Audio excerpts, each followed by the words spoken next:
In this video, we're going to take a look at how to answer CMI Unit 526, Task 3, AC 3.4.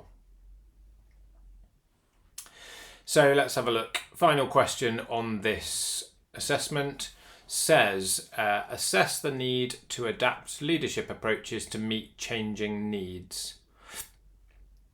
So there are a number of different terms, if you like, described or defined in the recommended content. So approaches, what leadership approaches are we adapting? We've covered quite a lot now. You know, this is a whole leadership unit. We've got to the end. Try not to repeat stuff that you used earlier. If there is something new, that would be really, really great. But I probably would urge you really to include a model or two. So some references would be good. Meet changing needs. I think it's worth defining what we mean by those. Personally, I think I would structure the answer around, I would drive the answer around those identifying some changing needs. They are defined here as team composition, so the way the team is made up, the type or the size or the maturity or the competence, etc. of that team. Any kind of organizational change, emerging trends, team or organizational crises or whatever it may be. Lots of change in needs. So in my notes, in our notes from Crescente, we've just said, like I've already mentioned, we are sort of getting to the point where we've covered some of this stuff, if you like. So let's just jump over to the template. What we've got here is I've just suggested in your example subheadings that you identify some change in needs. So instead of writing it from the perspective of writing about leadership approaches again, then we actually think about some actual work situations. You don't need to choose these ones. These are just some suggestions that I think may be relevant to you. So at the moment, you may have high staff turnover, or you could have be running a high vacancy rate. Certainly, as I record this, it seems to be a problem for every single one of our corporate clients, really struggling to fill jobs. So the work's out there, but we can't find the people to do it.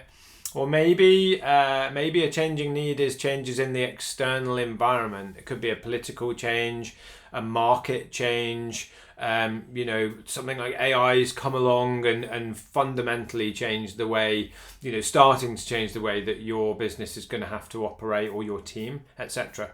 So if we take 2 or 3 examples of changing needs and say, right, okay, we've got high staff turnover. People are joining, but then they're leaving very quickly. What's going on with the leadership approaches there? How do we need to handle that? How do you handle it for the people who are joining? And how do you handle it for the people who've been there ages, who are our kind of, more knowledgeable, more skilled and more aware people? What's going on with that dynamic? So use your own workplace examples, as I would say, throughout this entire unit. And just reflect on that and see if you can bring in a few examples. You could jump back to Goldman, for example. We were talking about that earlier in this unit, and looking at that pace setting style or coaching style or whatever it may be. Think about how that would play out and what's relevant here. I just want to, just for the sake of completeness, it says assess the need. It's asking you why. Why do we need to adapt your leadership approach? So just be careful that you are talking about that kind of necessity. So high staff turnover, your natural leadership style or approach is X. Maybe that's part of the problem. Then actually, how would you adapt it? What would you need to do? What's the necessary change, the necessary adaptation in your approach? It could be something practical, like, we need a better onboarding process. That's quite managerial, but it's fair. It could be something more along the leadership side of things, where actually you've got colleagues or yourself or whoever who are maybe sort of putting people off somehow. So we need to be a bit courageous and reflect and work out what we need to do differently. So I hope that helps, and yeah, thank you very much for watching. Hope that's useful.